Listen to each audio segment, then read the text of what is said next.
Alors, bonsoir tout le monde. Good evening, ladies and gentlemen. Je m'appelle Pierre Tessier et au nom de toute l'équipe du bureau de projet REM, du consortium Nouvelle Ère qui est responsable des travaux, du ministère des Transports et de l'Autorité régionale de transport métropolitain, la RTM, il me fait plaisir de vous accueillir à cette soirée d'information. Merci beaucoup de vous être déplacés en ce mardi un peu pluvieux. Donc, ce soir, le programme de la soirée est divisé en trois grandes parties. Donc, on va aborder trois grands sujets. Premièrement, ce que signifie l'arrivée du REM à Saint-Laurent et à Antique-Cartierville. Deuxièmement, on va aborder la question des travaux qui sont réalisés, qui sont en cours et ceux à venir pour l'année 2019. On va parler également de la stratégie d'atténuation transitoire en transport collectif. Et par la suite, on va enchaîner avec la période de questions pendant laquelle vous pourrez intervenir en français ou en anglais. So during the presentation, actually the presentation will be mostly in French, but of course you'll be able to ask your question in the language of your choice. Donc vous pourrez intervenir que ce soit en français ou en anglais lors de la période de questions. J'aimerais souligner une chose. Il y a des gens, évidemment, qui ne sont pas toujours très à l'aise à venir au micro et de poser une question devant un groupe d'une centaine de personnes. Si c'est le cas, nos spécialistes vont demeurer disponibles dans la salle à la côté là où est-ce que vous êtes arrivé, où il y avait des panneaux et des chevalets. Donc, il y aura des gens qui vont demeurer disponibles pendant les présentations, pendant la période de questions et même après la période de questions pour pouvoir intervenir. Donc, gênez-vous pas. Ces gens-là sont là pour répondre à vos questions et c'est d'ailleurs pour ça aussi qu'on est ici ce soir. J'aimerais maintenant prendre quelques minutes pour vous présenter les personnes qui sont à mes côtés. À votre gauche, donc à ma droite, tout d'abord Mme Virginie Cousineau, directrice des affaires publiques pour le bureau de projet REM. À sa gauche également, M. Jean-Philippe Pelletier, chef de l'antenne Deux Montagnes, bureau de projet REM également. Bonsoir. Ensuite, un peu plus loin, on retrouve M. Giovanni Cipolla, qui est directeur de secteur Deux Montagnes pour Nouvelle Ère. Et tout de suite plus loin, après lui, à sa gauche également, M. Stéphane Balland, directeur de réalisation pour l'antenne de Sainte-Anne-de-Bellevue et de l'aéroport Nouvelle Ère. Ce sont tous des gens qui vont prendre la parole. Et si on se tourne maintenant de l'autre côté, donc à ma gauche, donc à votre droite, M. Denis Adler, qui est directeur opération bureau de projet REM. À sa gauche également, Mme Sarah Bensadoun, qui est du ministère, qui est la porte-parole pour le ministère des Transports. Et à l'extrême gauche de la table, M. Simon Charbonneau de la RTM. Avant de passer aux présentations, j'aimerais également souligner avec nous ce soir la présence de certains élus de l'arrondissement de Saint-Laurent. Tout d'abord, M. Alan de Souza, que je vois au fond de la salle, qui est maire d'arrondissement et conseiller de la ville pour l'arrondissement Saint-Laurent. Bonsoir.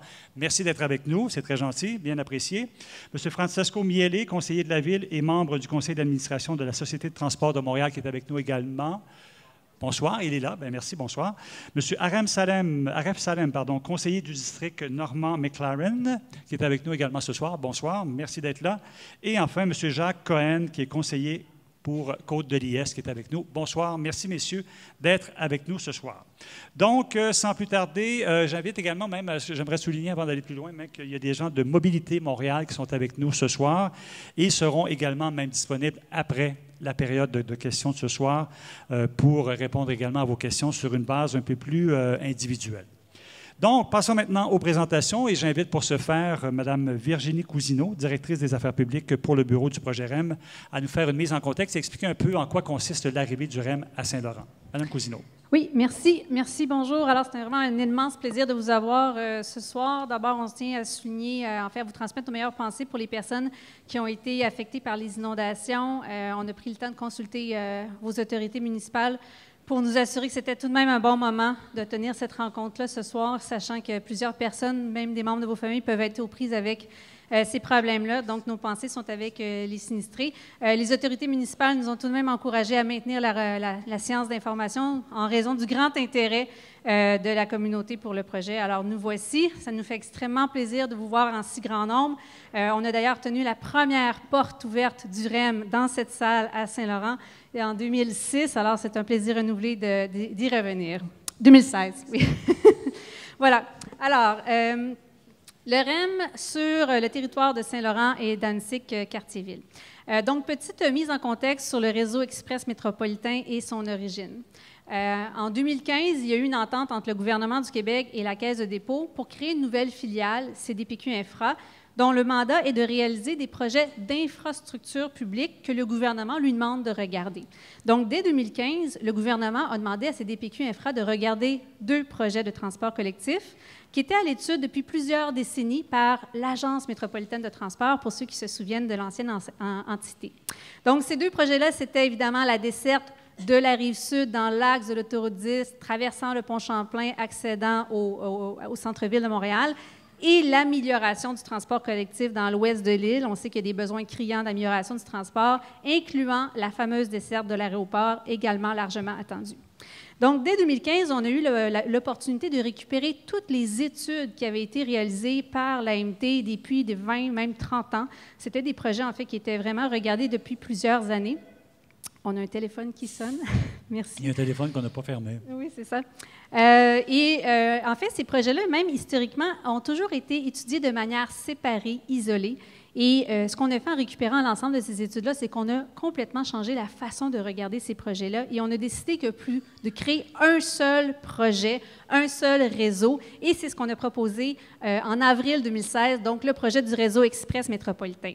Le réseau Express métropolitain, vous le voyez à l'écran, c'est cette ligne verte-lime qui part de la Rive-Sud, traverse donc l'axe de l'autoroute 10, le futur pont Samuel de Champlain, accède à la gare centrale, poursuit sa route dans le fameux tunnel historique du Mont-Royal pour emprunter le corridor existant de la ligne 2 Montagne, que vous connaissez certainement très bien pour utiliser évidemment le réseau. Cette ligne-là va être complètement modernisée et reconvertie pour un mode de métro léger automatisé. Donc, on va passer d'un mode de train de banlieue à un mode de métro. On va y revenir plus tard dans la présentation. Et en fait, l'intérêt également d'utiliser ce corridor existant-là, c'est de pouvoir créer 2 antennes dans l'ouest de l'île, une dans l'axe de l'autoroute 40 qui va jusqu'à Sainte-Anne-de-Bellevue et une dans l'axe, en fait, une nouvelle antenne qui dessert l'aéroport en passant par le Technoparc. Donc, le réseau Express métropolitain, c'est un nouveau réseau de 67 km de réseau, de corridor. C'est le plus grand projet depuis le métro de Montréal et en fait, on vient même doubler avec le REM, la capacité, la superficie du réseau du métro dans la grande région métropolitaine. Parce que le métro de Montréal fait 71 km de long, on en rajoute 67. Imaginez l'impact que ça a sur la fluidité des déplacements dans la grande région métropolitaine. Le REM compte 26 stations. Je vais revenir plus spécifiquement sur les stations sur votre territoire. Et va être connecté aux 3 lignes de métro du métro de Montréal, donc la ligne bleue, la ligne verte et la ligne orange. Il est également connecté au réseau de train de banlieue et au réseau d'autobus. On va y revenir plus en détail. Donc, sur le territoire de Saint-Laurent-Antique-Quartier-Ville, il y aura 5 stations du REM. Alors, on va y aller une à une. D'abord, sur l'antenne de l'aéroport, on a la station Technoparc, qui est en fait située au centre du Technoparc Montréal, qui va permettre de desservir ce pôle de recherche et de développement pour lequel il y a une très grande quantité de concentration d'emplois, qui d'ailleurs, pour avoir parlé à plusieurs reprises avec les représentants du Technoparc, demande depuis plusieurs années donc une amélioration de la desserte pour attirer justement des employés pour ces entreprises-là. La station Technoparc sera souterraine. On a 3 autres stations qui sont en fait des stations existantes qui seront reconverties, soit les stations Bois-Franc, du Ruisseau et Montpellier. Elles seront localisées à l'endroit des gares actuelles du train de banlieue de la ligne de montagne. Évidemment, nos stations sont beaucoup plus petites que les quais de Exo présentement. Une station de train de banlieue fait 300 mètres de long. Nos stations vont faire environ 100 mètres de long. Donc, on est vraiment sur des petits bâtiments, des petits édicules. Et ces 3 stations-là seront au sol. Enfin, on crée une nouvelle station, une station intermodale, la station A40, qui va permettre de faire une connexion avec la ligne de train de banlieue Mascouche. Donc, c'est une nouvelle station intermodale, bien entendu, qui sera accessible aux gens du secteur et qui va aussi permettre de consolider le développement économique de ce secteur-là. Évidemment, l'arrondissement a un important projet de développement de pôles d'industrie autour du fameux Web 4.0. Alors, le REM va permettre de consolider cette vision-là. Alors, le REM, je le souligne, c'est un métro, alors il faut vraiment s'éloigner de la logique d'un train de banlieue qui, en général, circule aux heures de pointe principalement. Avec le métro, vous êtes, par exemple, sur le segment Bois-Franc, jusqu'à la station Rive-Sud, vous êtes sur ce qu'on appelle notre tronçon principal. Ça veut dire que vous allez avoir aux heures de pointe un métro aux 2 minutes 30 qui va passer à Bois-Franc, du Ruisseau, Montpellier à 40. Alors, on parle vraiment ici d'une fréquence de service très équivalente, en fait, même peut-être plus que le métro de Montréal. En dehors des heures de pointe, c'est une fréquence aux 5 minutes. Pour la station du Technoparc, qui est sur l'antenne Aéroport, on a une fréquence de service aux 10 minutes en heure de pointe et aux 15 minutes en dehors des heures de pointe. Donc, on voit que c'est un service très fréquent. Et cette fréquence-là, elle est 20 heures par jour, 7 jours sur 7. Donc, presque en tout temps, un accès à un service de métro qui vous permet de vous rendre facilement au centre-ville, mais encore là, plus de destinations. Parce que vous aurez accès maintenant, donc, au secteur, comme je le mentionnais, de l'Université de Montréal. Il y a une connexion avec la station Édouard-Montpetit. Donc, pensez aux étudiants, aux professeurs ou même aux personnes du milieu de la santé, parce que le pôle Édouard-Montpetit, c'est tout le pôle de l'Université de Montréal et des hôpitaux. Il y aura également maintenant une nouvelle station de connexion avec McGill, tout le secteur, évidemment, du centre des affaires avec la station McGill de la ligne verte, mais également de l'Université McGill. Il y a également la station Gare Centrale. On crée des nouvelles dessertes, bien entendu, pour le Technoparc et l'aéroport. Et on crée aussi des nouvelles opportunités de développement, par exemple la station Bois-Franc, pour laquelle il y a des consultations qui sont en cours par les arrondissements Saint-Laurent et Antique-Cartierville pour revoir le développement autour de la station Bois-Franc. Même chose pour la station A40. Pourquoi? Parce qu'un métro, ça amène de la densification. Les gens souhaitent se mettre à côté d'une station de métro, avoir la fréquence de service. Ça attire évidemment les entreprises, ça attire les institutions. Donc, on voit comment ça peut avoir un effet très structurant au niveau du développement du territoire. Et l'élément important aussi à souligner, c'est que le REM a une vitesse commerciale, donc il circule plus rapidement sur les rails que le train de banlieue actuellement. Alors, on estime qu'en général, le gain de temps pour l'usager est entre 20 à 30 plus court. Alors, vous avez à l'écran les temps de parcours, donc on parle par état d'environ 16 minutes pour se rendre au centre-ville de la gare Bois-Franc et des temps de parcours encore plus intéressants, par exemple pour les gens qui souhaitent aller à l'aéroport. Un élément important aussi de l'impact et l'apport du REM sur l'aménagement du territoire de votre secteur, la ligne de montagne comporte des passages à niveau, donc des endroits où, évidemment, la voie ferroviaire a préséance sur les autos, avec, évidemment, des barrières. Ces passages à niveau-là devront être supprimés parce que le REM doit circuler dans son emprise complètement séparée des autres circulations, donc les voitures, les piétons et les cyclistes. Alors, ce qu'on va faire, c'est qu'on va surélever les voies ferroviaires tout en maintenant l'accès routier par en dessous. Alors, imaginez l'amélioration en termes de sécurité de circulation dans vos quartiers. On sait qu'il y a eu des événements tristes et malheureux il y a un an ou deux avec des jeunes qui, malheureusement, ont perdu la vie de par ces passages à niveau-là. Alors, on va vraiment améliorer la sécurité dans vos quartiers grâce à la surélévation de la voie ferroviaire et, entre autres, également éliminer la congestion routière lorsque des passages de train qui empêchaient évidemment les voitures de circuler de part et d'autre.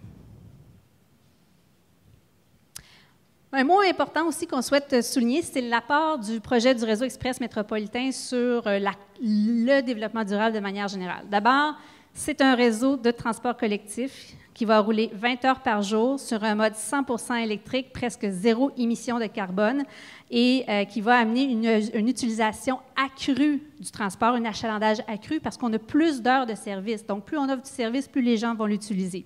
Alors, on estime en 2021 que c'est 160 000 passagers par jour qui vont, en fait, prendre le REM plutôt que leur voiture, et ça a une contribution directe sur la réduction des GES. En fait, sur une période de 25 ans d'exploitation, on estime que c'est 680 000 tonnes de GES qui seront évitées de par la mise en service du REM et donc le fait que les gens vont être dans le REM plutôt que dans leur voiture.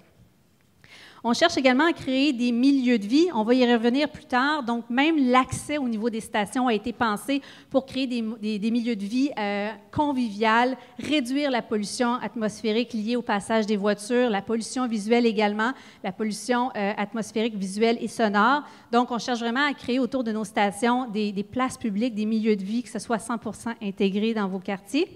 Un mot sur la protection de l'environnement.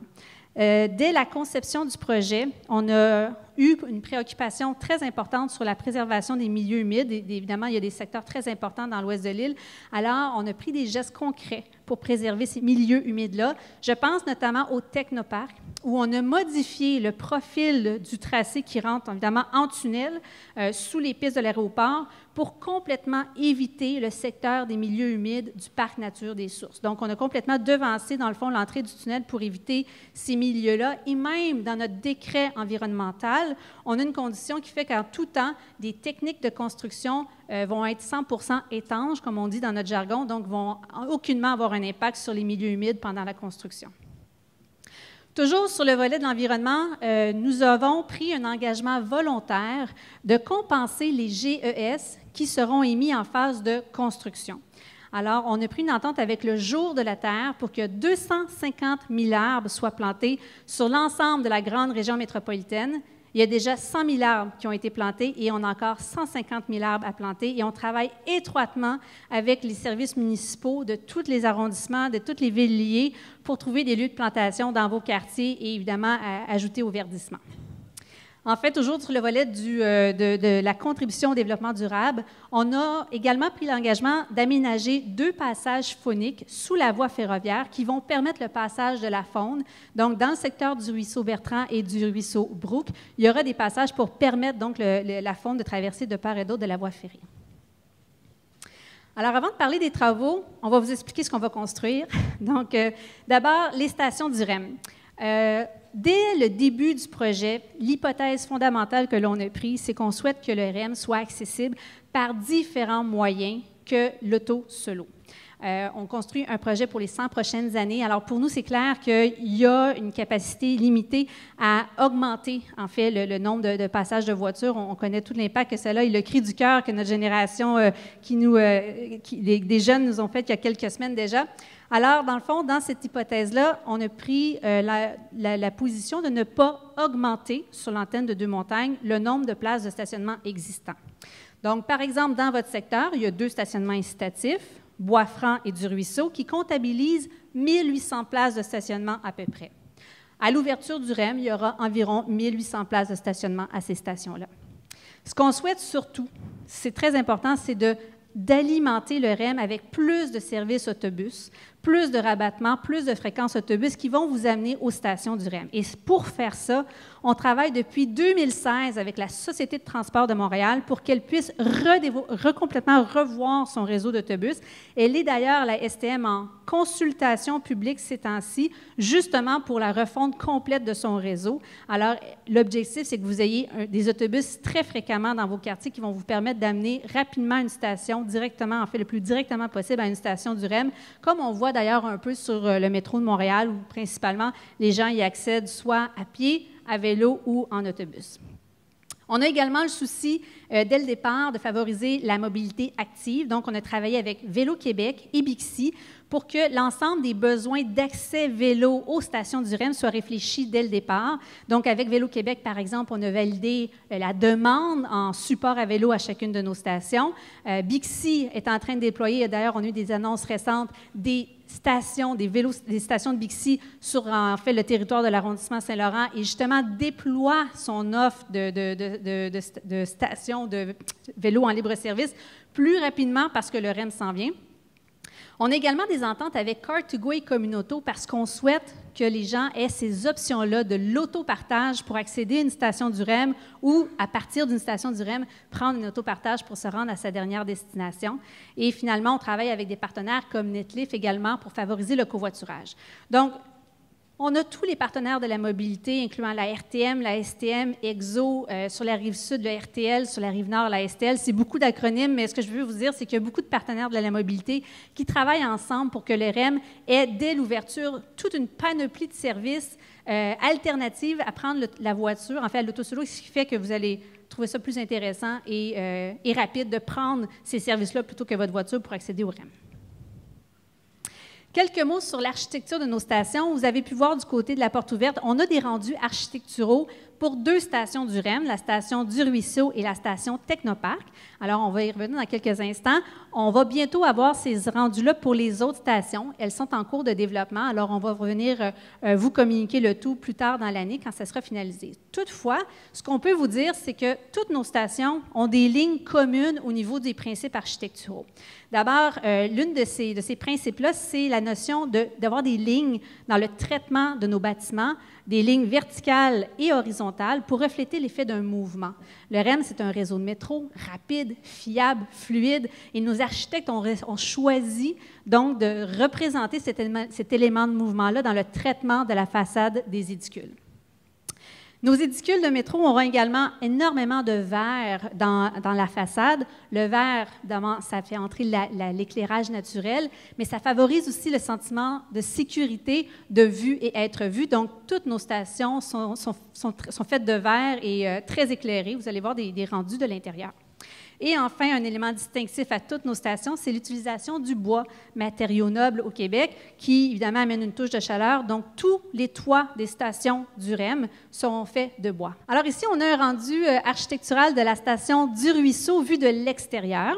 Alors, on voit d'ailleurs l'enveloppe de verre et on voit aussi que l'éclairage est fait de manière, elle est réfléchie en fait, pour ne pas être invasif dans les quartiers. Donc, par exemple, notre traitement du verre implique un certain effet givré pour justement limiter la dispersion lumineuse à l'intérieur des stations. Même chose pour l'éclairage urbain qui va être dirigé vers le sol pour éclairer le passage piéton, mais pas pour se diffuser dans la ville et créer de la pollution lumineuse. Vous avez toujours, donc, à droite, des rendus architecturaux de l'intérieur de la station du Ruisseau. Alors, on voit très bien l'utilisation du bois au niveau du plafond. Et ce que vous voyez ici, à droite, c'est ce qu'on appelle des portes palières. Alors, le REM, c'est l'un ou le seul projet, en fait, réseau en Amérique du Nord qui aura des portes palières. En fait, ce sont des portes qui sont fermées et qui ne s'ouvrent que lorsque le train entre en station.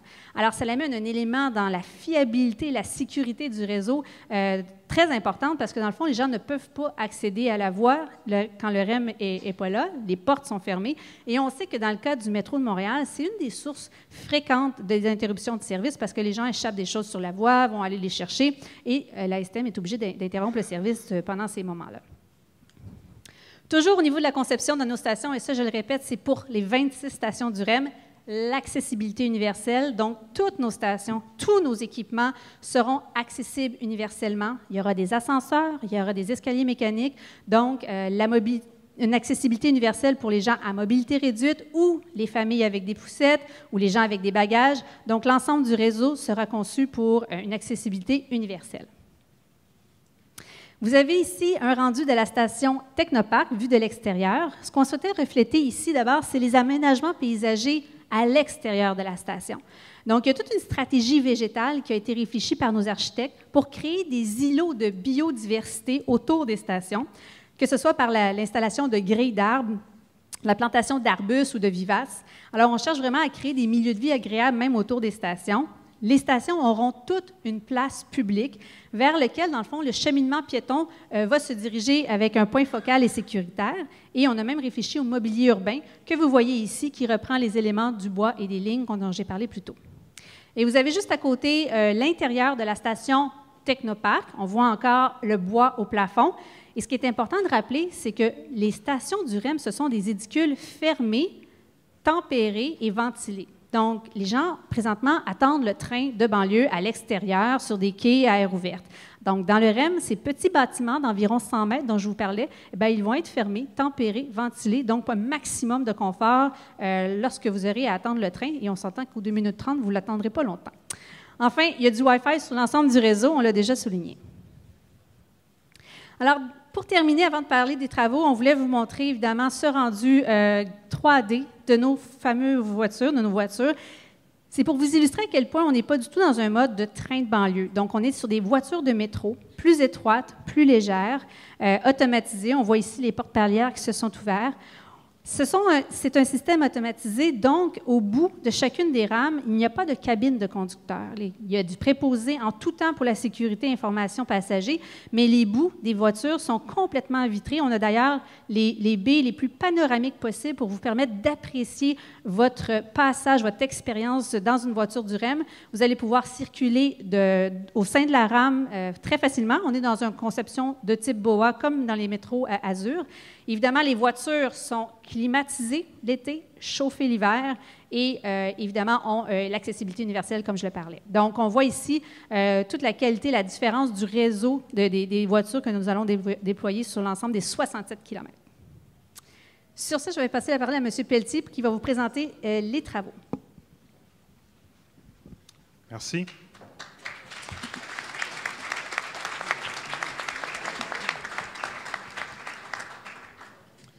OK, donc bonsoir.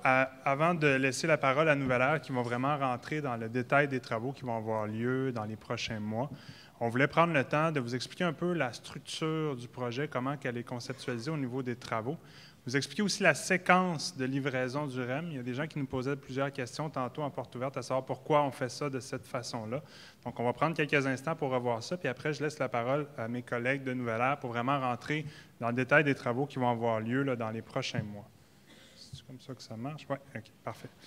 Donc, la grande stratégie de réalisation, c'est un mot qu'on entend de plus en plus dans les grands projets. Notre projet ne fait pas borne à part à ce sujet-là. Donc, on est dans un contrat de conception-construction. Donc, ce que ça fait, c'est que contrairement aux projets plus traditionnels où les plans et devis sont avancés à 100 % avant de lancer l'approvisionnement et avant de commencer la construction, on comprime l'échéancier puis on fait superposer certaines de ces étapes-là. Ce que ça permet d'abord de livrer beaucoup plus rapidement le projet. Et ça explique aussi pourquoi, comme ma collègue vous le mentionnait tantôt, il y a certains concepts d'architecture qui ne sont pas toujours développés à ce stade-ci, malgré que les travaux soient déjà commencés. Donc, l'idée, c'est vraiment de partir la conception des éléments de base, puis après ça, de commencer la construction lorsque les événements de fini sont en cours de développement. Un exemple très simple.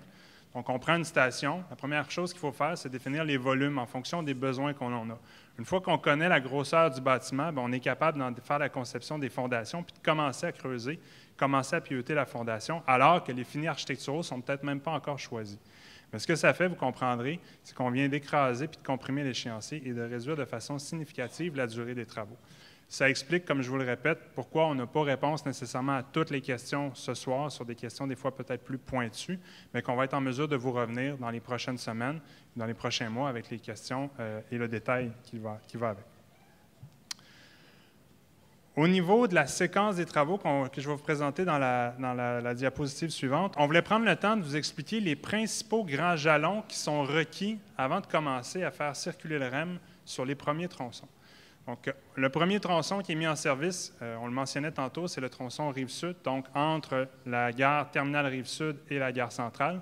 Ensuite, on se déploie avec du ruisseau et le reste du projet. L'explication première de ça, c'est que pour pouvoir faire circuler des REM, ça nous prend d'abord un centre d'entretien. Donc, il y a 2 grands centres d'entretien qui sont construits sur le projet. Donc, c'est des immenses infrastructures avec des garages qui, la nuit, nous permet de prendre soin des voitures du REM et de s'assurer de leur bon fonctionnement. Donc, ces centres d'entretien-là, il y en a un qui est situé à la station terminale Rive-Sud et un qui est situé à Saint-Eustache, donc après la station Deux-Montagnes, au nord de Deux-Montagnes. Ça, c'est un des grands éléments. Autre grand élément, on est dans un système 100% automatisé. Donc, même si, par exemple, EXO a un centre de contrôle, le nôtre doit être tout aussi présent, encore plus même, puisque c'est avec ce centre de contrôle-là qu'on contrôle l'ensemble des déplacements des trains sur le réseau. Donc, vous comprendrez que c'est ce qu'on a besoin pour pouvoir mettre en service au jour 1 le projet du REM. Les autres grands éléments qu'on doit aménager, on a une coupe du tunnel Mont-Royal que l'on voit là, à l'écran juste ici. Comme Virginie le mentionnait, on crée 2 nouveaux accès aux réseaux existants de la STM, donc la station Édouard-Montpetit et la station McGill, qui sont des stations historiques attendues depuis plusieurs années dans certains cas et qui nécessitent des travaux majeurs à l'intérieur du tunnel Mont-Royal. Donc, vous comprendrez qu'on ne peut pas avoir un REM en service tant que ces infrastructures-là ne sont pas construites. Donc, c'est les grands jalons qui permettent la mise en service des premiers tronçons. Donc, de la Rive-Sud et ensuite le premier tronçon de Deux-Montagnes. Pour pouvoir maintenant raccorder Sainte-Anne-de-Bellevue et la ligne de l'aéroport. On doit construire une autre infrastructure qui n'est pas négligeable, qu'on appelle la jonction de l'Ouest. Donc, c'est une infrastructure quand même assez imposante qui va permettre aux voies ferroviaires de Sainte-Anne-de-Bellevue et de l'aéroport de venir se marier avec les voies ferroviaires de Deux-Montagnes et de permettre d'insérer des trains qui viennent soit tantôt de Sainte-Anne-de-Bellevue ou de l'aéroport sur la ligne de montagne, sur notre tracé principal, donc notre tronc commun là, qui est vraiment entre la station Bois-Franc et la station terminale Rive-Sud.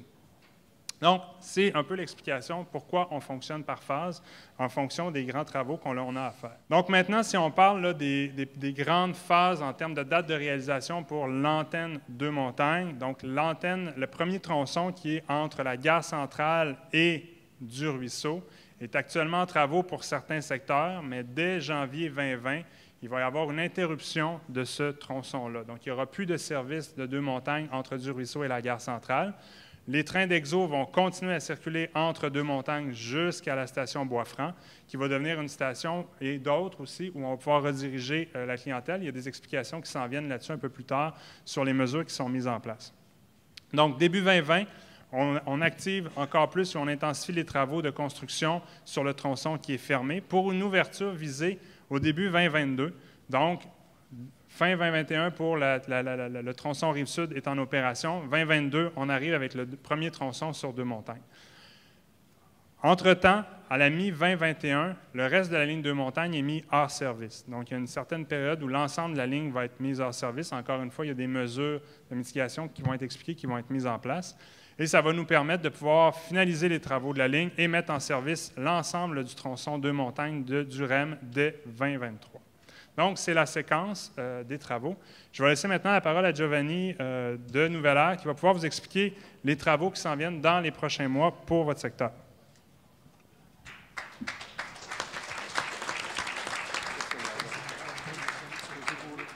Alors, merci Jean-Philippe. Bonsoir. Donc, je vais vous présenter un petit peu les travaux qui vont s'effectuer dans votre secteur pour l'année 2019. Donc, il va y avoir 6 secteurs qui vont être actifs durant cette année. Il va y avoir 3 stations qui vont être en construction et 3 viaducs sur lesquels on va faire des travaux. Donc, le long, on va travailler sur les stations de correspondance A40, la station Bois-Franc et aussi la station Technoparc. Pour ce qui est des viaducs, on va avoir des défections sur le viaduc Côte-Vertu, viaduc Grenet, et aussi on va travailler sur le doublement du viaduc existant dans le boisé Bois de Liesse.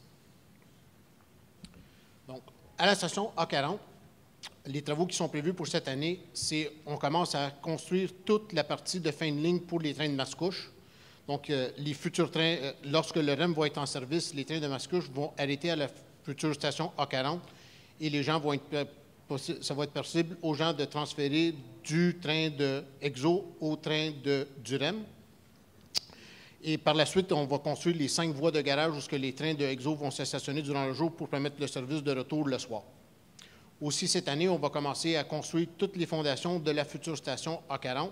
Donc, ça, c'est tous les travaux qui vont être prévus dans le secteur cette année. Pour la station Bois-Franc, les travaux ont déjà été entamés depuis quelques semaines. Donc, les travaux qui s'en viennent dans les prochaines semaines sont les travaux de la localisation des poteaux de caténaire. Les poteaux de caténaire sont les poteaux qui sont présentement existants, qui supportent les fils électriques qui permettent aux trains de circuler. Donc, pour être capable de libérer les espaces de travail, nous allons relocaliser les poteaux de ces fils électriques-là pour les mettre dans le centre. Ça nous permet d'ouvrir les espaces de travail et de commencer avec les travaux de construction de la future station. Donc, les travaux de fondation pour ces supports-là vont commencer la prochaine fin de semaine, pendant la longue fin de semaine, pour être capable de maximiser les travaux en une fin de semaine. Une fois que ces travaux-là sont effectués, il y a des travaux ensuite de changement des câblages sur ces nouveaux supports-là. Une fois que ça s'est fait, ça va permettre d'ouvrir le chemin pour être capable de construire les fondations de la station. Aussi, à la station Bois-Franc, au courant de cette année, on va commencer à préparer les mesures transitoires qui vont être mises en place pour l'arrêt de service qui est prévu pour le début 2020. Pour cette année aussi, dans le secteur, près de la station A40, nous devons faire des travaux sur le viaduc existant du boulevard Côte-Vertu.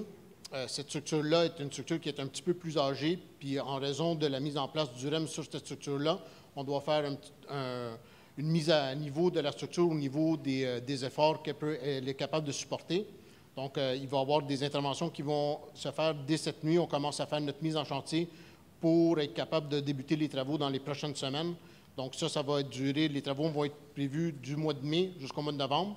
Donc, la première étape des travaux, c'est vraiment de faire les travaux sur la structure comme telle. Donc, il va y avoir des travaux sur le pilier central. Une fois que les travaux sur le pilier central sont finis, on va se déplacer et faire des travaux sur les côtés du viaduc. Une fois que l'ensemble des travaux sont finalisés sur le viaduc, ensuite, on va faire des travaux de déplacement d'utilités publiques. Les utilités publiques qui doivent être déplacées sont présentement à l'extérieur du pont existant et sont en conflit avec la construction de la station. Donc, on va venir déplacer ces utilités-là, dont l'aqueduc et le gaz, pour permettre de libérer les espaces souterrains sur le côté des structures pour permettre la construction des stations dès l'année prochaine. Pour le viaduc Grenet, c'est à peu près un copier-coller comme le viaduc de Côte-Vertu. On doit venir faire des travaux de réfection et de mise à niveau sismique pour le pont.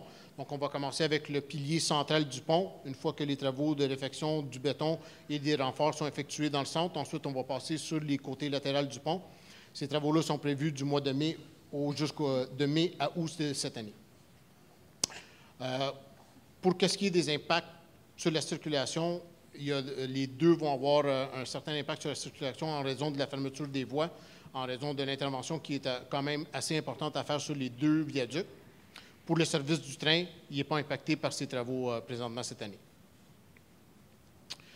Le dernier viaduc qu'on va venir travailler, c'est dans un secteur qui est un petit peu moins fréquenté, c'est dans le boisé de Liesse. Présentement, dans ce secteur-là, la voie est unique, où ce que le train passe, puis pour les futurs besoins du REM, on doit doubler la voie. Donc, présentement, on pourrait être capable de minimiser les travaux durant la fermeture. Comme ça, on peut réduire au maximum la fermeture du train. On vient commencer ces travaux-là de doublement de la voie à cette période-ci dans les prochains mois de mai jusqu'à octobre de cette année.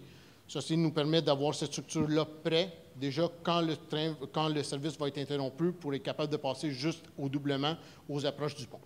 Pour la station Technoparc, je vais laisser la parole à M. Barran. Donc, je vous remercie beaucoup.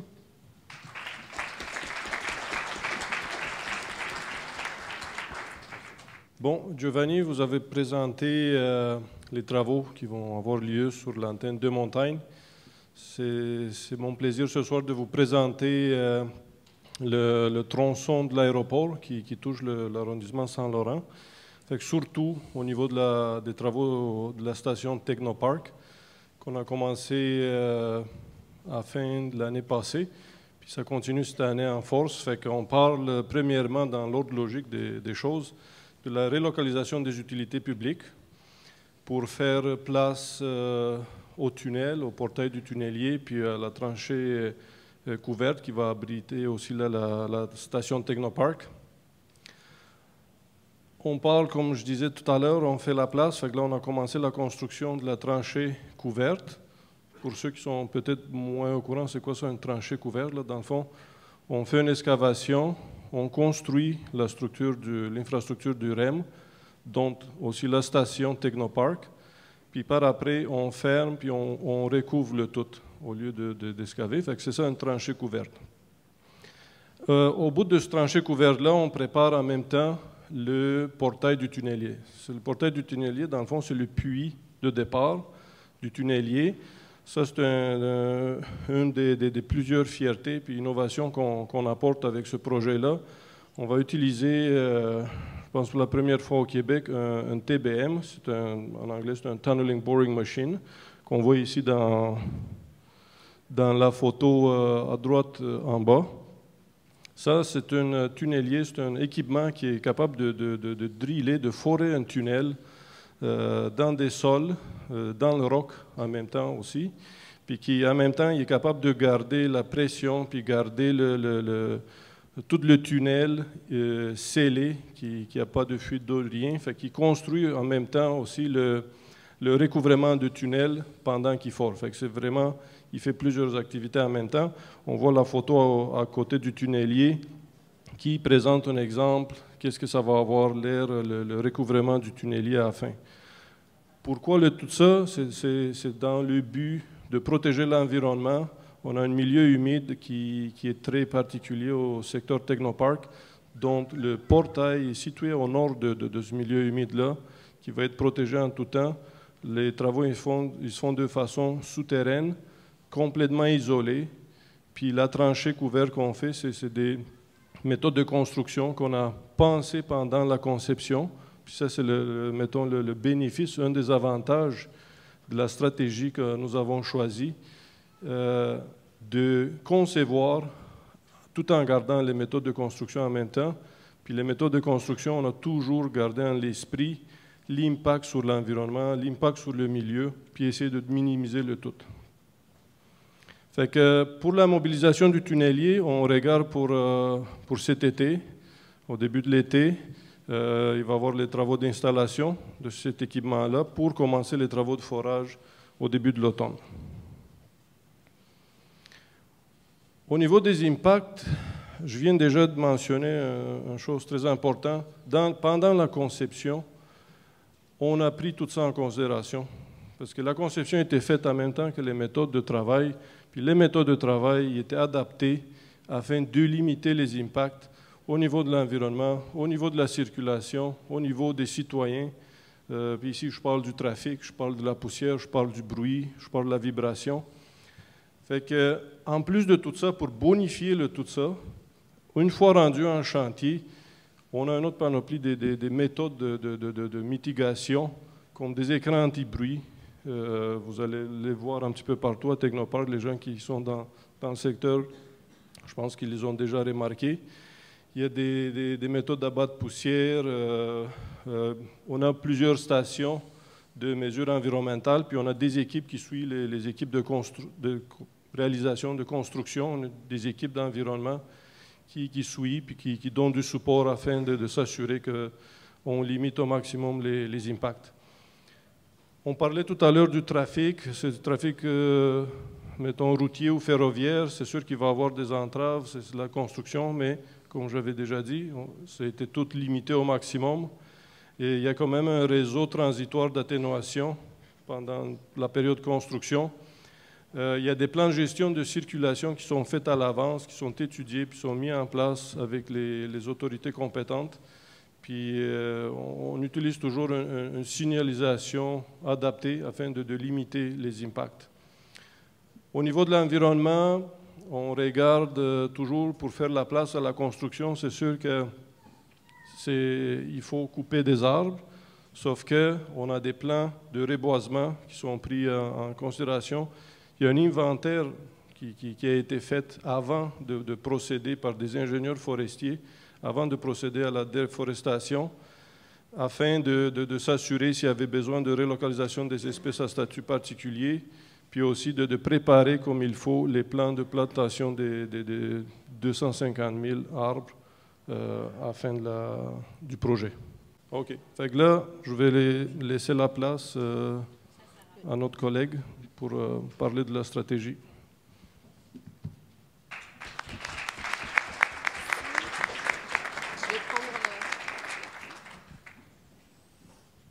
Bonsoir. Alors, avec les présentations de mes collègues, vous avez pu apprécier l'ampleur du projet, évidemment pour assurer la bonne poursuite de la construction, mais aussi et surtout vous assurer une fluidité de la circulation, particulièrement au niveau des transports collectifs. Eh bien, on travaille avec, sous l'égide de Mobilité Montréal sur une stratégie d'atténuation. Qui est Mobilité Montréal? Je tiens à vous le mentionner parce que c'est important, c'est un travail de collaboration et de concertation accru.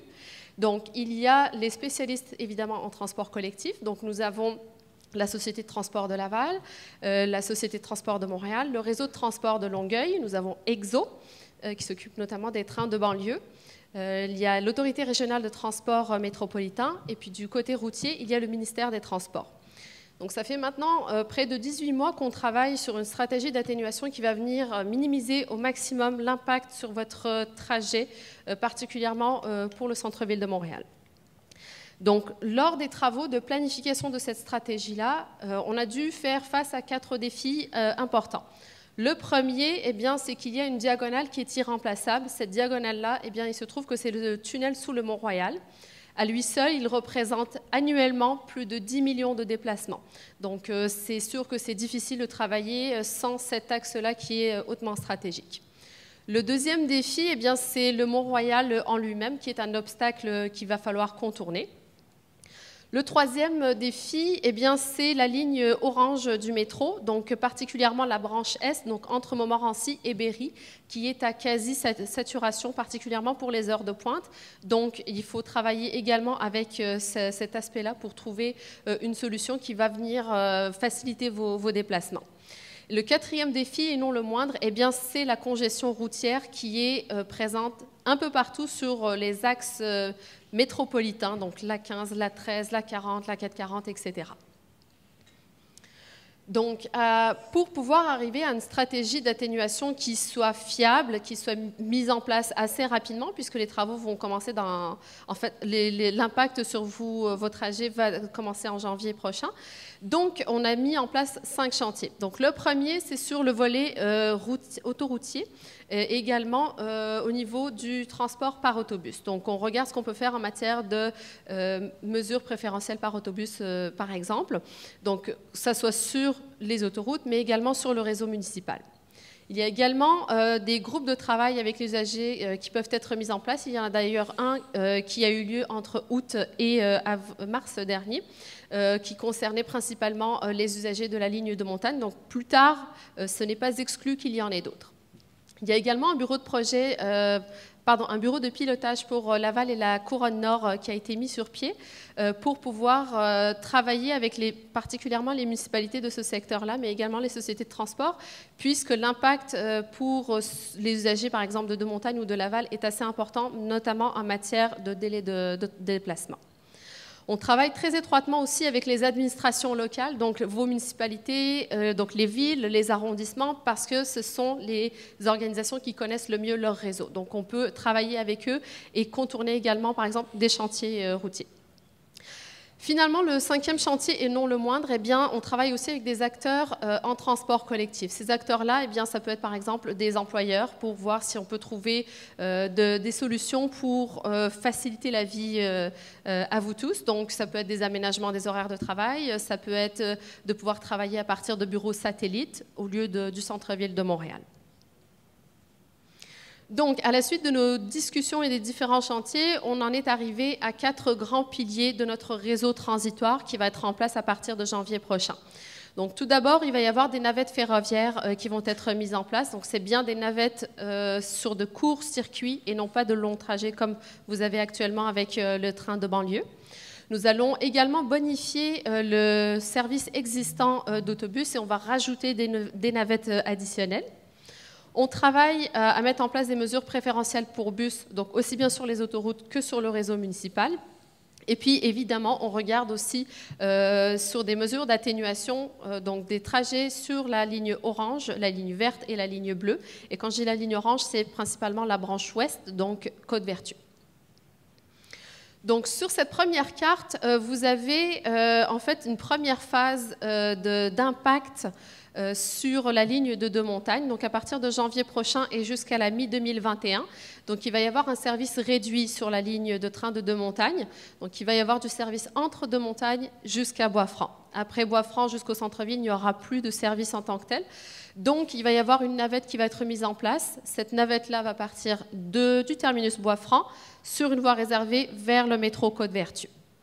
Idem pour ceux qui sont dans l'ouest de l'île, donc qui empruntent par exemple les stations de Roxborough-Pierrefonds ou encore Sunnybrook. On travaille également à mettre en place un lien privilégié qui va les mener directement vers Côte-Vertu, ce qui veut leur éviter de reprendre le train pour descendre à Bois-Franc et reprendre une autre navette. En plus de ça, on travaille également à bonifier le réseau local d'autobus notamment dans votre secteur. Pour la deuxième phase, eh bien, vous remarquerez qu'à partir de la mi-2021 jusqu'en 2022, il n'y aura plus du tout de service sur la ligne de montagne. Donc, les mesures d'atténuation qu'on va mettre en place au cours des prochains mois vont être encore en vigueur. Sachez toutefois qu'on travaille quand même sur le terrain en continu. Donc, si jamais il y a des aménagements qu'on doit faire, des changements ou quoi que ce soit, sachez que ça sera fait au fur et à mesure et également suivant les besoins. Vous avez ici une carte qui est beaucoup plus proche du métro Côte-Vertu. Donc, vous allez avoir un aperçu de la navette qu'elle va emprunter, donc du terminus Bois-Franc jusqu'à Côte-Vertu. Également, à partir de 2022, il va y avoir le service à partir de la station du Ruisseau. Donc, du Ruisseau vers le centre-ville. Encore une fois, on va travailler à mettre en place des navettes pour pouvoir alimenter les deux réseaux. Également, je tiens d'emblée à vous mentionner que, comme certains le savent, il va y avoir des travaux à la station Côte-Vertu à l'été prochain pour une durée de 13 semaines.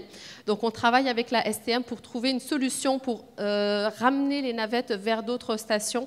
Donc, soyez certains qu'on travaille là-dessus et qu'on va vous proposer une solution qui va répondre à vos besoins. Donc, pour terminer, on vous présente ici quelques jalons importants de notre réseau transitoire. Donc, on a commencé à travailler à la stratégie d'atténuation l'année dernière. Donc, ça va faire près de 18 mois. En ce moment même, on est en train de la raffiner. Donc, je vous ai présenté les 4 piliers sur lesquels on travaille. Là, en ce moment, on est en train de les raffiner. Donc, à la rentrée, on va vous présenter les mesures d'atténuation détaillées pour chacun de vos secteurs. Donc, ça va être les horaires, les trajets, les estimations de trajets également. Donc, tout cela va être disponible. Auparavant, donc au cours des prochaines semaines, il va y avoir une campagne d'information citoyenne de Mobilité Montréal qui va être lancée. Donc, vous allez notamment l'entendre à la radio ou encore la voir à la télévision ou dans la presse écrite. À la rentrée, donc début septembre, là, on va venir vous présenter les mesures d'atténuation détaillées. Et puis, quelques semaines plus tard, donc au courant de l'automne, vous allez nous voir sur le terrain avec une escouade qui va venir vous présenter les mesures d'atténuation et également vous aider pour la planification de vos déplacements. Donc, le 3e jalon, eh bien, ça va être l'année prochaine avec le déploiement des mesures d'atténuation. Donc, ça va être là que ça va être lancé formellement. Et puis également, ça va être la fermeture du tunnel Mont-Royal, qui est un axe hautement stratégique. En 2021, la fin du service de la ligne de montagne tel qu'on le connaît aujourd'hui. Et puis finalement, en 2022, eh bien, il y a la mise en service du REM à la station du Ruisseau. Donc, voilà, je vous remercie. Merci. Alors, merci à l'ensemble des présentateurs. Merci, c'est très, très précis. Alors, on va maintenant passer à la période de questions. Je voyais qu'il y avait des gens qui prenaient des photos des acétates. Je vous demanderais, en fait, bon, vous pouvez le faire, il n'y a pas de problème, mais la présentation sera sur le site rem.info. So, those who would like to have access to the presentation that you saw tonight, it will be on the website. Évidemment, comme vous l'avez vu ce soir, le projet REM est un gros projet complexe. Il est possible qu'on n'ait peut-être pas des réponses à toutes vos questions ce soir.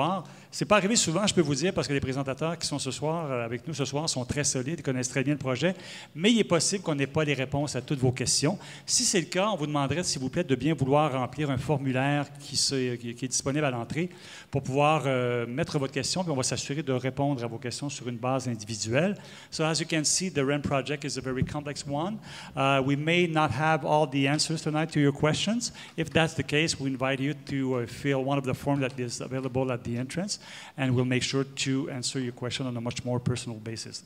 Aussi, si vous avez des questions peut-être un peu plus précises, personnelles, concernant quelque chose d'un peu plus relié à votre secteur ou votre maison, peu importe, on vous demanderait, s'il vous plaît, de bien vouloir peut-être attendre à la fin de la rencontre pour pouvoir vous adresser sur une base individuelle aux différentes personnes, à nos experts, qui vont demeurer d'ailleurs disponibles dans la section porte ouverte.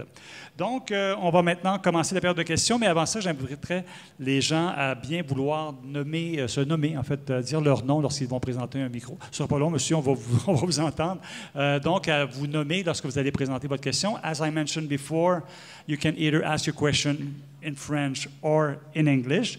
On vous demanderait également de limiter votre intervention à une question et une sous-question, pas parce qu'on ne veut pas vous entendre, au contraire, on est ici pour ça, mais on veut s'assurer de laisser la chance à tout le monde de bien pouvoir plutôt intervenir au micro. Donc, je tiens à rappeler que la séance de ce soir se déroule uniquement sur le projet REM. Donc, monsieur, c'est vous qui allez avoir la chance, you have the chance to break the ice, as we say. Alors, si vous voulez bien, s'il vous plaît, dire votre nom. On peut peut-être aller l'aider, s'il vous plaît, pour le micro. Merci. Martin Dion, membre membre du conseil d'administration, regroupement des activistes pour l'inclusion au Québec. Oui. Ma question, est-ce que tous les navettes, mesures d'atténuation, seront accessibles aux personnes à mobilité réduite? C'est une question peut-être pour Mme Bensadoun? Pour mon collègue. Pour votre collègue de la RTM. Oui, bonjour. Merci pour votre question. En fait, pour ce qui est du secteur Bois-Franc, effectivement, les navettes seront accessibles. Par contre, là, si vous avez des questions sur l'ensemble du territoire, on pourra en discuter comme nous l'avons fait tout à l'heure. C'est l'ensemble des 2 lignes de train que toutes les mesures d'atténuation, les navettes, doivent être accessibles selon la Charte des droits et libertés. Tout à fait. On en a parlé tout à l'heure.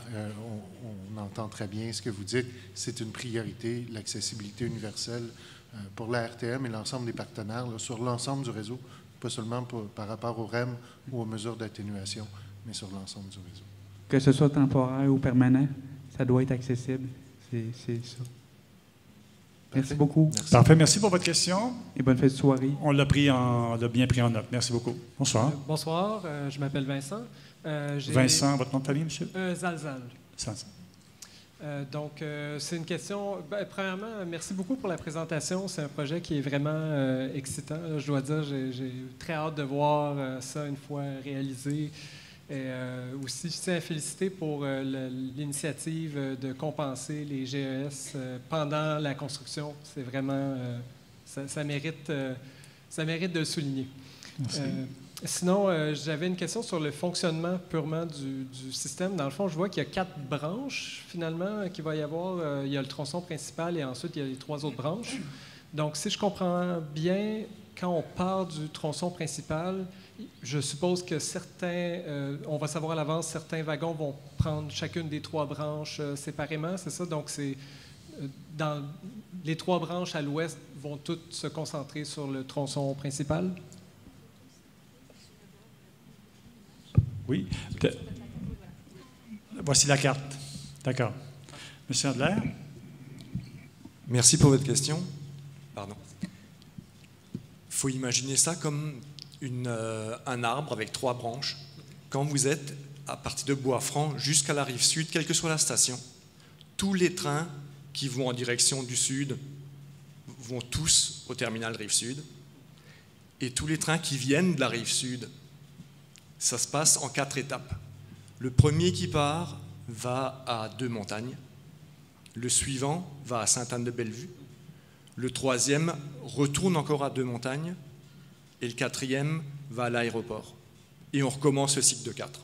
Ça veut dire qu'un train sur 2 va à Deux-Montagnes, un train sur 4 va à Sainte-Anne-de-Bellevue, un train sur 4 va à l'aéroport. C'est comme ça que ça marche. Et effectivement, quelle que soit la station dans laquelle vous êtes, le prochain train qui arrive, vous allez avoir une indication de la direction. Alors pour quelqu'un qui va seulement jusqu'à Bois-Franc, n'importe quel train vous emmène à Bois-Franc. C'est après Bois-Franc que la séparation se fait. Bonsoir. Bonsoir, Philippe Raquel, Journal des voisins d'Annecy-Cartierville. Petite question concernant le bois de Liesse. Il va y avoir un dédoublement de la voie. Alors, j'imagine qu'il va y avoir comme des arbres de couper, puis tout ça. Est-ce que les arbres sont supposés être replantés dans le parc du bois de Liesse ou ça va être replanté quelque part au Québec ou à Montréal? Une question pour Mme Cousineau. En fait, lorsqu'on doit couper des arbres pour la mobilisation du chantier, on a aussi un engagement de reboisement à 110 % et ça se fait effectivement dans les aires où les travaux ont eu lieu, en concertation avec la municipalité où les travaux ont eu lieu. Parfait. Merci. Bienvenue. Merci pour votre question. Bonsoir. Bonsoir. Mon nom est Sylvie Leduc. J'avais plutôt entendu dire, moi, que la station Côte-Vertu était pour être fermée pendant 1 an. Et là, si j'ai bien compris, ça va être 13 semaines. Parce qu'il y avait toutes les... En tout cas. OK. Alors, j'attends la réponse.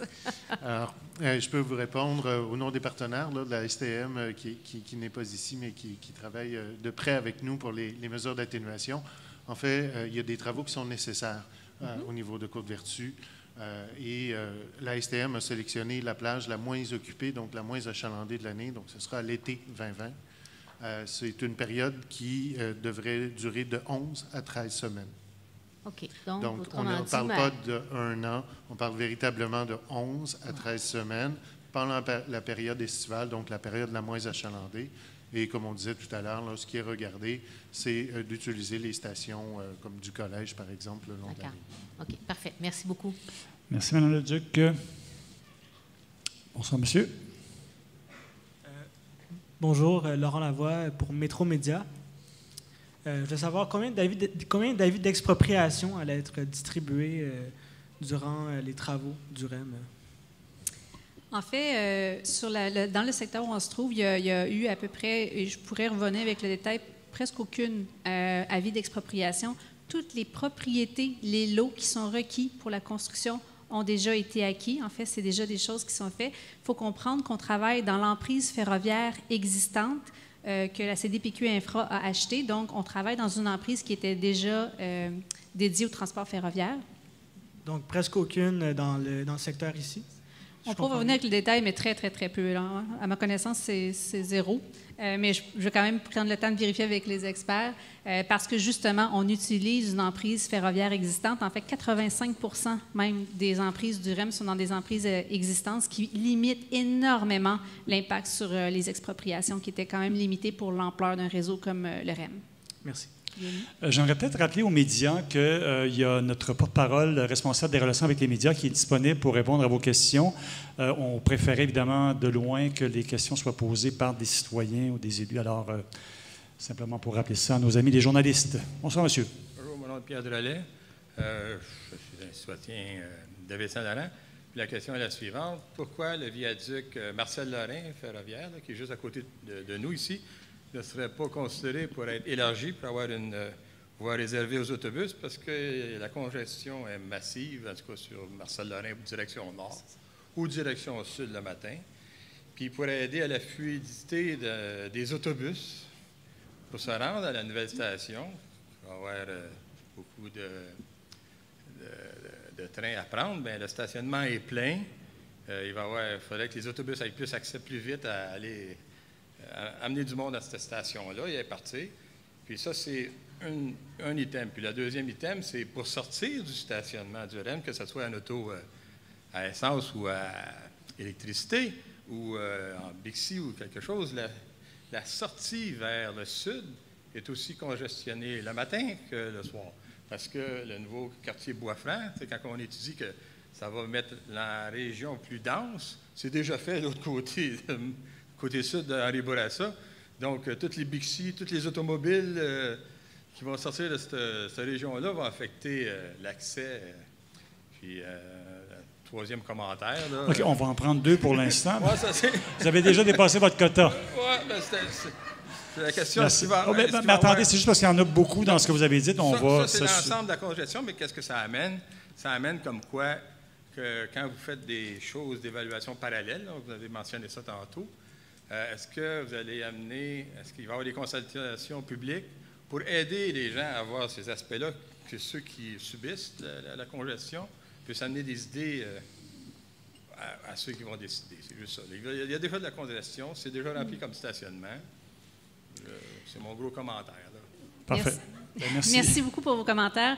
En fait, vous mettez le point sur quelque chose que j'ai mentionné d'entrée de jeu, c'est qu'il y a déjà une offre de stationnement qui est quand même assez importante dans votre secteur. En fait, les deux stations totalisent 1800 places de stationnement et plus on crée des places de stationnement, plus on crée de la congestion justement autour des stationnements. Et c'est un cercle vicieux parce que plus on crée de la congestion autour des stations, plus il faut élargir les boulevards. C'est des investissements de la part des municipalités. Alors nous, ce qu'on souhaite, c'est dire, il y a des places de stationnement que vous avez. On va travailler avec la STM pour ajouter des accès autobus. Et cette réflexion-là, vous faites très bien de le demander, y a-t-il des consultations publiques? Justement, la STM est en train d'en mener pour revoir le réseau et réfléchir à ces questions-là. Je ne sais pas si la RTM veut complémenter sur le volet de la consultation STM ou... Bien, effectivement, lorsqu'un réseau structurant arrive dans un secteur, puis c'est pas différent, que ce soit le métro sur l'ensemble du territoire métropolitain, en fait, on essaie de bénéficier au maximum de la capacité à déplacer les gens, donc à maximiser leur mobilité. Donc, il y a une refonte du système d'autobus. Effectivement, il y a des consultations. Vous pouvez les voir sur le site de la STM en ce moment. Il y aura des consultations dans le secteur également. Merci, monsieur. Vous reviendrez si vous avez d'autres commentaires, d'autres questions. On est ouvert jusqu'à 9 heures. Hi, my name is Gil Kastner. I'm representing Dorval Manufacturing. They're adjacent to the Bois Franc site. First of all, I want to just tell you how proud I am to be in this city when this is happening. This is an exciting time for our city. It's rare to have been in a city and not to have all of this excitement happening. It's going to change our world so much. We don't know it, but it's happening, and it's great to be here when it's happening. My question is, do you have any idea for the kind of numbers of people who will be traveling through this site? Because Bois Franc happens to be a junction point with the three pieces of the fork. So anyone who is going from one to the other will be getting out at that point, and as well as the people who are parking. For the people, for us on that site, there's going to be a lot more traffic. We're adjacent to the site. And there's going to be more people traffic who are going through from different places. Do you have any idea the numbers of people you're anticipating traveling through this system and who will be at that station? Well, yes, absolutely. We've got a ridership study. It's actually on our website.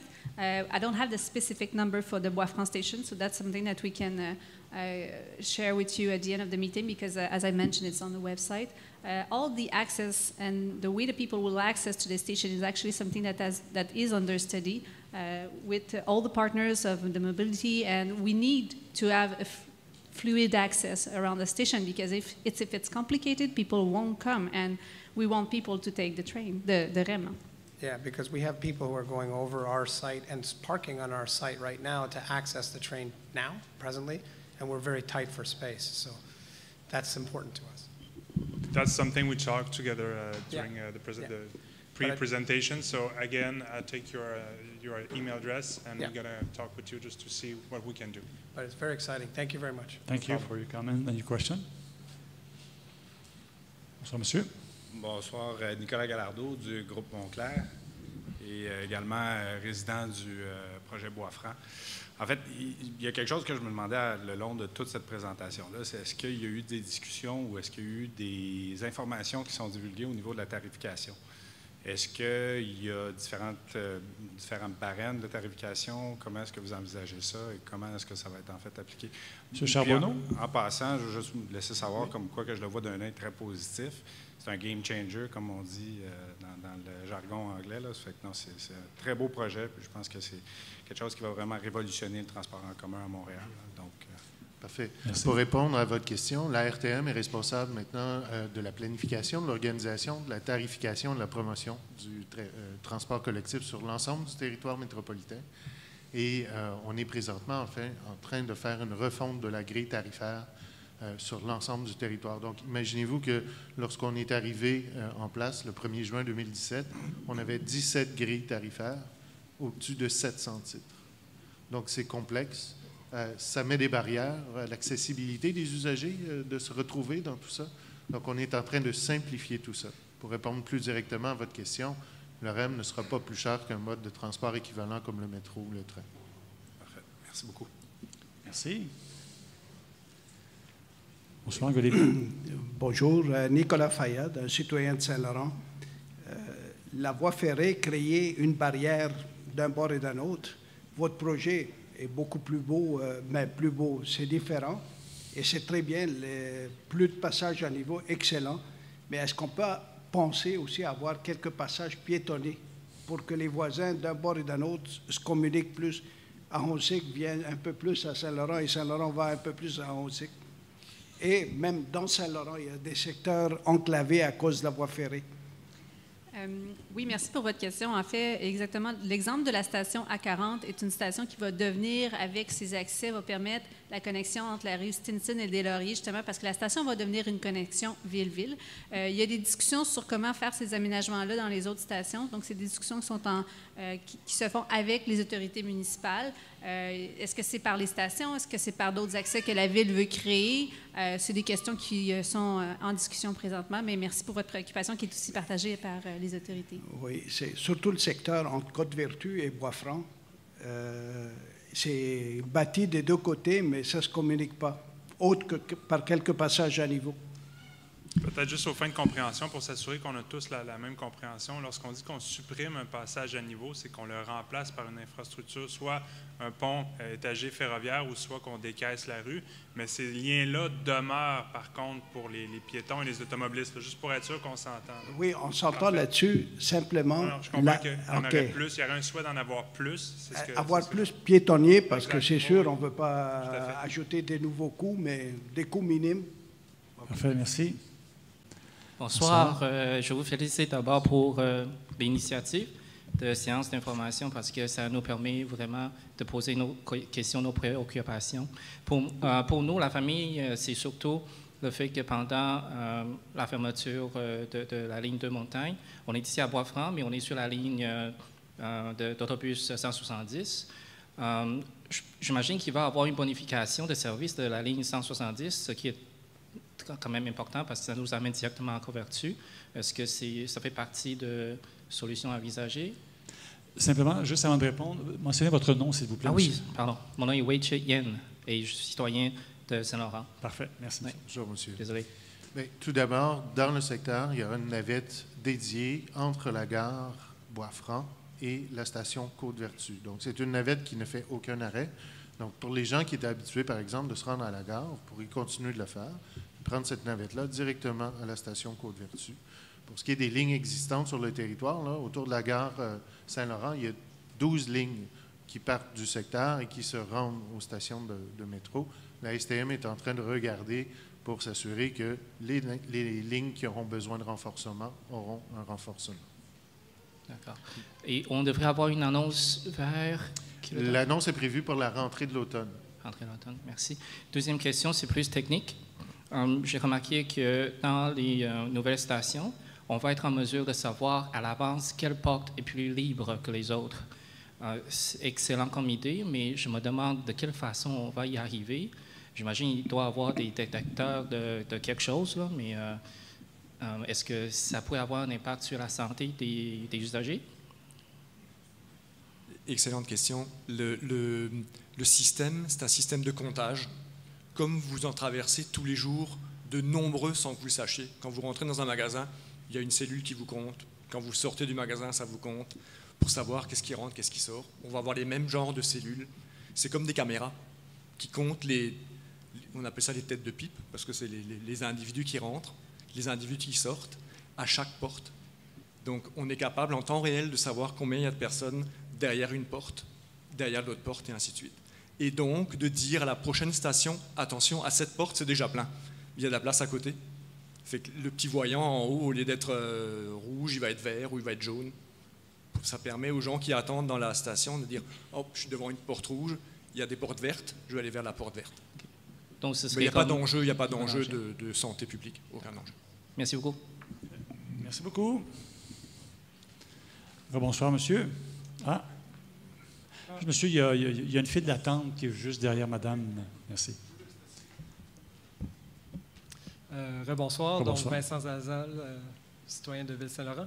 Alors, on a parlé de grille tarifaire, alors ça m'a juste fait penser, puisqu'on parle de simplifier les grilles tarifaires, j'imagine que le système de paiement va être unifié avec les autres systèmes, que ce soit par la carte puce ou autre chose. Mais déjà, la carte puce, elle a déjà des limites techniques qui peuvent être désagréables par la multiplication des différents titres de transport. On ne peut pas mettre plus que 4 titres de transport différents sur une carte puce. Je suppose que le REM pourrait potentiellement être un titre différent. Alors, je me posais la question s'il y avait aussi un concept de soit diminuer le nombre de classes de titres différents ou carrément d'utiliser un système qui est basé sur le paiement direct, comme dans certaines autres villes où on met juste de l'argent sur la carte et pour la distance. Ouais, Monsieur Charbonneau? Bien, je peux vous dire d'abord, oui, effectivement, il y a une simplification. C'est un peu ce que ça veut dire, là, la refonte tarifaire. 700 titres, c'est extrêmement complexe de se retrouver. Et à l'autre bout, donc sur la carte, sur le réseau Opus, effectivement, il y a une certaine limite à un certain point. Donc déjà, ça va répondre en bonne partie à votre préoccupation. D'autre part, la refonte tarifaire, c'est aussi se tourner vers l'avenir. Donc c'est de regarder finalement qu'est-ce qu'on peut utiliser, quel mode, est-ce que c'est notre téléphone, est-ce que c'est autre chose? Tout ça est sur la table également. Donc, l'idée, c'est de regarder aussi pour les prochaines années. Je vous invite à aller voir sur le site parlonstarification.québec. Vous allez voir certaines des pistes qui seront mises de l'avant. Et il y aura des consultations publiques au cours de toute l'année 2019. Je vous encourage à suivre et à participer. Merci beaucoup. Tarification. Parlonstarification.québec. Merci beaucoup. Okay. On va prendre la question de madame. Take your question, ma'am, and then we'll move with monsieur. Vous pouvez venir. You can come. Yeah. Good evening. Hi, I'm Orly at SEEF. The first question is, when the line cuts in January, do you foresee any more changes to the schedule, or will it change the same from now till the end? You mean about the railway schedules? Yeah. Yeah, there will be some change at that time. No, before that time, like between now and when it shuts. Right now, there shouldn't be any. Okay. That's what is foreseen until January 2020. Shouldn't be any. And if there is, by any means, not seeable right now, we'll be able to communicate them way before it's applicated. But no, there's no unforeseen change in the schedule. Okay, cool. You also spoke about the buses changing and adding more lines and stuff like that. Where do we find that information? Is there going to be like a session like this with the STM that talks about the buses that are going to be available, or do we just look online, like on Facebook or on the RTM site, or like where do we find that information? We're working on a new website, a Mobilité Montréal website. You'll have all the information, especially those regarding the mitigation measures for the REM. So it is going to be available sometime this summer. I'm not sure of the date yet, but we're talking of August or September.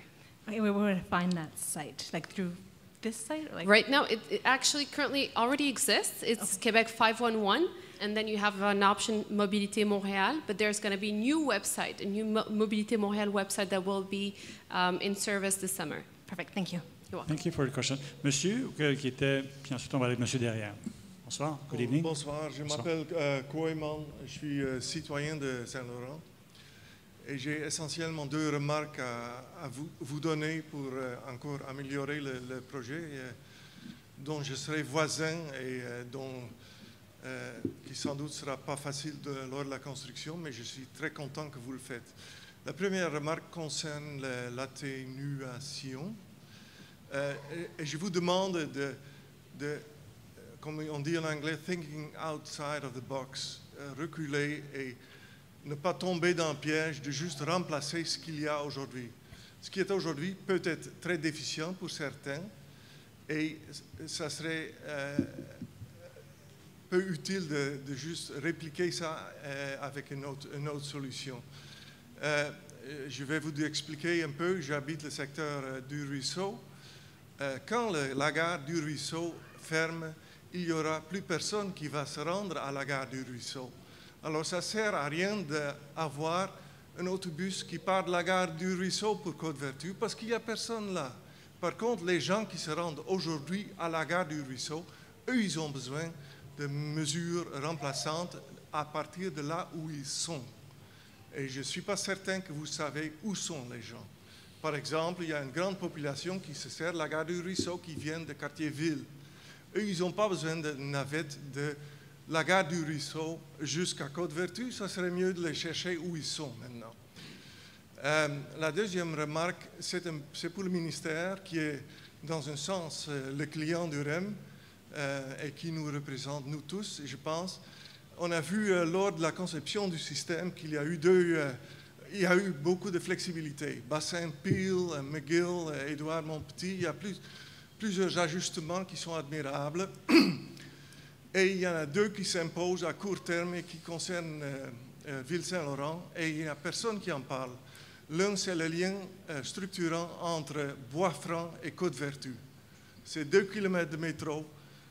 Ça devrait être dans la pipeline depuis quelques mois déjà. Et je suis étonné qu'il n'y ait personne qui en parle. Le deuxième, ça a été soulevé cette semaine, et c'est aussi important, c'est la prolongation vers la station d'Orval. je pense que c'est important que vous, en tant que client, que vous parlez au REM pour créer ces deux solutions. Merci. Parfait. Merci pour vos commentaires. Je ne sais pas si on a des choses à rajouter. Je pense que les commentaires de M. étaient très clairs. Bien, merci beaucoup. On va prendre les commentaires en note. M. Charbonneau? Oui, bien, simplement pour aller dans votre sens, je peux vous assurer que thinking outside of the box is actually something that we do. Où sont les usagers? À la gare du Ruisseau, 37% des usagers, donc la majorité viennent de l'île de Laval. Donc, on sait où sont les gens. On fait des enquêtes origine-destination, des enquêtes à bord constamment. Donc, on essaie, et pour votre principe, là, de les chercher les gens les plus près possible de là où ils sont. C'est en fait ce qu'on met comme premier guide dans les mesures. Pour ce qui est de ne pas répéter tout simplement ce qu'on fait ou ce qui est déjà en place, je peux vous assurer que dès le jour 1 des mesures d'atténuation jusqu'à l'activation du REM, l'ensemble des partenaires vont suivre les mesures, vont regarder les mesures qui fonctionnent, vont regarder les mesures qui ne fonctionnent pas, et vont adapter les mesures en fonction du comportement des gens. Donc, il y aura un suivi là, tout au cours de la période. Donc, on va être capable de réagir en temps réel à ce qui se produit. Pour revenir sur la portion prolongement du métro de la ligne orange, en ce moment, la RTM est à faire le premier plan stratégique de développement de l'ensemble du territoire métropolitain. C'est un plan qui va donner une vision intégrée sur l'ensemble du territoire, mais avec aussi des lunettes particulières sur l'ensemble des communautés, des réseaux locaux. Dans ce plan-là, donc c'est sur 30 ans, et avec une vision plus particulière sur 10 ans. C'est un plan qui sera également révisé aux 5 ans. Et dans ce plan-là, il y a aussi de se pencher sur des prolongements comme celui du métro Orange pour la portion ouest. Parfait. Merci beaucoup, M. Charbonneau, pour ces compléments. Oui, Mme Bensadoun va compléter concernant... Je vais compléter la réponse de mon collègue. Donc, effectivement, on va d'abord, au niveau du ministère des Transports, on va d'abord attendre que la RTM termine ses études d'achalandage et d'études des besoins à l'échelle métropolitaine pour qu'on puisse envisager quoi que ce soit. À l'heure actuelle, je vais être tout à fait transparente avec vous, il n'y a pas de projet de prolongement de la ligne orange.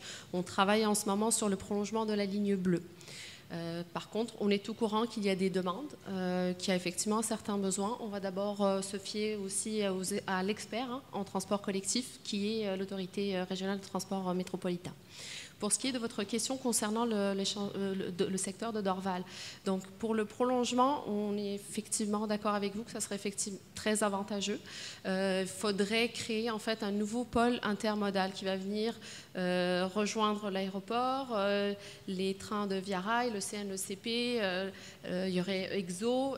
Il y aurait également la STM qui est présente dans le secteur. Pour pouvoir le faire, en fait, pour pouvoir commencer à l'étudier, ce petit prolongement-là, nous avons besoin d'un engagement du gouvernement fédéral, d'un engagement ferme. Donc, une fois que ça sera fait, on va pouvoir commencer à travailler là-dessus. Mais je suis d'accord avec vous, ça serait une excellente idée et ce n'est pas exclu à ce jour. Merci, bonsoir. Hello, my name is Steve Cassotta. I'm also a resident of Ville-Saint-Laurent. And I can tolerate, well, tonight we've been focusing a lot on the short-term impact. I haven't heard the long-term impact. Once the dust settles, what happens to me where I live, not far away from the overpass on Toupin, the noise level? Will there be an increased noise with the number of trains? From what I understand is a train every 2 minutes. Plus, there's the overpass where maybe the sound waves will travel. So what happens to my life after the dust is settled? Yeah, I think Mrs. Cousineau. Thank you for your question. In fact, we have, and we've done a sound assessment study in the pre-planification phase, and we will do some more during the operation phase. We have a clear obligation, according to our environmental decree, that we cannot have major impact during the operation phase of the REM on the sound ambiance, I don't know, sound level in the community. So if there is major impact, we will have the assessment and we will put in place mitigation measures to make sure that it will bring back to the situation before the REM. So you actually have measurements, the noise level measurements in the area Yes, right now? yes, these assessments and these measures have been actually made in 2016 during the BAP process and public hearings, and all these studies are available on the website of the BAP, and we will conduct more assessment study when now we know exactly the rolling stock that will be running on the structure. And should I mention that it's not a heavy train, you know, it's really light, it's electrical, there's a lot of noise that you won't hear anymore, especially on the Toupin, because, you know, when the crossing has to be shut down, you know, you hear the bell, and all those noise will be removed from your environment because the REM is going to be... But more preoccupied with the frequency every 2 minutes. It's like the metro. Can you speak closer to the microphone, Yeah, please? I'm saying is that I'm preoccupied that the frequency is going to be every 2 minutes. That sounds a lot. Yeah, and this specific concern will be addressed in the assessment that will be conducted. And I suggest that your next presentations, maybe you discuss this thing, because tonight everybody's talking about the impact in the next 2-3 years, but you know, we'll learn to live with that. And we know it doesn't last long, but afterward. So you should. Thank you for your comment. We sure will do. Thank you. Thank you for your question. Bonsoir. Bonjour, bonsoir. Laurence Camille. J'ai 2 questions. J'habite à la gare Bois-Franc. Je voudrais savoir par rapport à ça, comme quelqu'un l'a déjà mentionné, il y a énormément de congestion à ce coin de rue-là, donc Henri Bourassa, Marcel Lorrain, Laurentien. Je voudrais savoir quel tracé est-ce que vous avez prévu pour les navettes qui vont se rendre de Bois-Franc jusqu'à la station Côte-Vertu. Dans le sens, est-ce que ça va passer sur Marcel Lorrain ou est-ce que vous prévoyez Grenet ou ça va être Henri Bourassa? Ça, c'était ma première question. La deuxième question, dans ce quadrilatère-là, encore une fois, il y a il y a présentement beaucoup de construction, donc des tours à condos et tout, donc beaucoup de poussière et d'inconvénients pour les gens qui habitent le secteur. Je voudrais savoir, en termes de construction de la gare Bois-Franc, ça va être quoi le concret de ce que les gens vont vivre pour les prochaines semaines ou la prochaine année? Merci. Tout d'abord, pour ce qui est de la navette qui sera donc dédiée entre la gare et la station de métro, donc il devrait se déplacer dans l'axe Marcel-Lorrain, parce qu'il y a des voies réservées, donc mais c'est des choses qu'on regarde encore avec les représentants de la communauté. Et c'est des choses qui sont annoncées à la rentrée, mais soyez assurés qu'on travaille avec vos représentants, avec vos élus du quartier. Pour s'assurer que... Je veux juste vérifier, par rapport à ce que vous dites, pour bien clarifier ce que vous dites, ça va passer sur Laurentien Marcel Lorrain. J'ai dit dans l'axe de Marcel Lorrain, donc dans la direction nord-sud. Ce que je vous dis, c'est qu'on est toujours en train de travailler avec les élus locaux pour s'assurer que vraiment tout ça est conforme. Et un des premiers principes des mesures d'atténuation, c'est d'éviter le plus possible les secteurs résidentiels. Donc on travaille avec vos élus pour s'assurer qu'on a un axe de déplacement qui est le plus conforme à ce principe-là. C'est peut-être moi qui comprends mal. Qu'est-ce que vous voulez dire par l'axe Marcel-Lorrain? J'essaie de comprendre dans le concret, c'est quelle rue, quel boulevard? On ne parle pas de rue et de boulevard ici, on parle de direction. Donc on se déplace dans un axe nord-sud. Okay. Le long, pour vous situer, là, dans l'axe qui est le boulevard Marcel-Lorrain. On regarde présentement avec les autorités, donc les gens, les représentants du secteur, afin de raffiner tout ça. L'annonce sera faite à la rentrée de l'automne. OK, ça va pas dans... OK, ça va. Il y avait la deuxième question, c'est ça concernant Bois-Franc, la construction, monsieur? En fait, ce que je comprends, c'est vos préoccupations par rapport aux nuisances ou aux impacts des travaux. Donc, pour clarifier vraiment, au niveau de nos documents contractuels, l'entrepreneur a beaucoup d'obligations en matière de préservation des milieux environnants. Donc, que ce soit au niveau des impacts sonores, que ce soit au niveau de la qualité de l'air. Donc, on a des stations environnementales qui vont être installées, qui vont permettre de valider et de mesurer en temps réel là, la qualité de l'air, la qualité, en fait, l'ambiance sonore, pour s'assurer que l'entrepreneur respecte les normes avec lesquelles il doit travailler. Au niveau de tout ce qui est impact, gestion de circulation des camions, ce genre de choses-là, on travaille avec la Ville de Montréal qui doit revoir les plans de gestion de circulation et d'occupation du domaine public que l'entrepreneur doit déposer. Et au niveau de la coordination interchantier, c'est vraiment la Ville de Montréal qui va venir via le Bureau d'intégration et de coordination donner certains avis ou certaines demandes là, pour ajuster nos plans de mesures de gestion de la circulation pour s'assurer, à titre d'exemple, qu'on n'envoie pas les gens vers un chantier, plutôt avoir un détour qui fait du sens et qui est fonctionnel pour eux. Là. Donc, c'est vraiment comme ça que ça fonctionne. Dans les prochains mois, les prochaines étapes au niveau de la station Bois-Franc, c'est principalement d'asseoir les futures fondations de la station. Dans les prochaines semaines, on a commencé déjà à relocaliser certaines infrastructures ferroviaires à l'intérieur de l'emprise, mais les prochaines étapes, c'est vraiment d'asseoir les futures fondations de la station. Donc, encore une fois, tout ce qui est impact sonore et impact au niveau de la qualité de l'air, c'est mesuré. Il y a des mesures de mitigation qui sont mises en place par l'entrepreneur, que ça peut être, par exemple, de s'assurer d'arroser, de bien nettoyer les rues, d'arroser le sol qui est remanié pour s'assurer que la poussière ne lève pas. Au niveau du son, dépendamment des évaluations sonores qui sont faites, il y a des mesures de mitigation qui sont mises en place pour s'assurer qu'au niveau des riverains, on respecte l'environnement sonore. 5 minutes encore de questions. Comme je vous disais tout à l'heure, nos experts vont demeurer disponibles pour répondre à vos questions sur une base individuelle. Donc, c'est peut-être la dernière question. Bonsoir, monsieur. Peut-être. Il semble que mon message a passé un peu, mais c'est bon. J'aimerais savoir si l'accès à la nouvelle station va être autant du côté sud que du côté nord.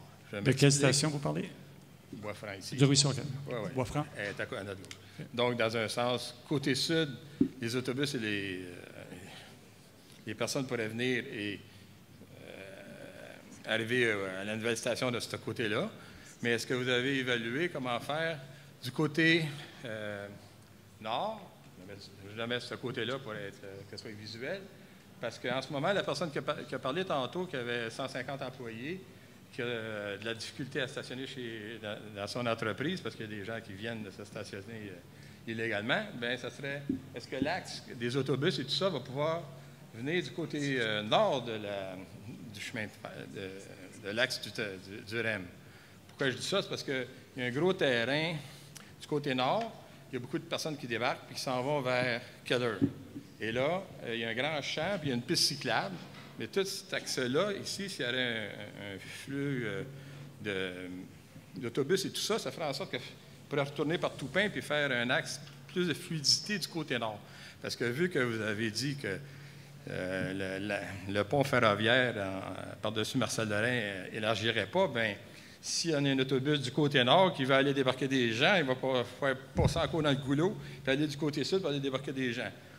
Donc, est-ce que ça va être accessible? Donc, simplement, votre question, c'est de savoir si le côté nord va être autant développé, et même, est-ce qu'on regarde à exproprier ou négocier avec cette compagnie-là pour pouvoir accéder avec un autobus à un chemin qui passerait de ce côté-là, qui donnerait beaucoup d'accessibilité du côté nord, Huntsic et Toupin. Pour augmenter la fluidité. Oui, parce que, vous dire bien franchement, cette compagnie-là, elle a des livraisons avec des camions, puis ils reculent dans notre stationnement, puis ils bloquent toute Marcel-Lorrain le matin.